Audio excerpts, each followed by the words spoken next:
Welcome to our channel. If you are delivering with Uber Eats and want to stop receiving delivery requests temporarily or permanently, follow these step-by-step instructions to go offline. Step 1. Open the Uber Driver app on your smartphone.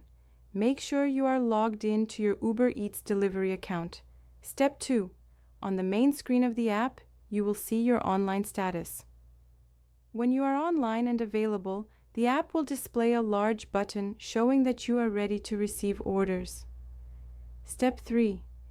If you are currently online and receiving requests, look for the Go Offline button or toggle switch. This is usually prominently displayed on the main screen. Step 4. Tap the Go Offline button or slide the toggle to the off position. This will immediately stop new delivery requests from being sent to you. Step 5.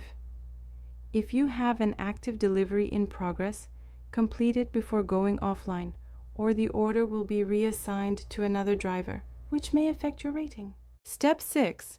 After going offline, the app will confirm that you are no longer receiving delivery requests. You can take a break without worrying about missing orders.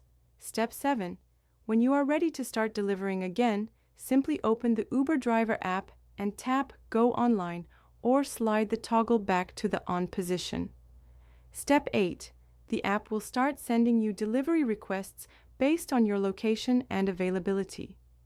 You can go online and offline as many times as needed during your delivery shifts.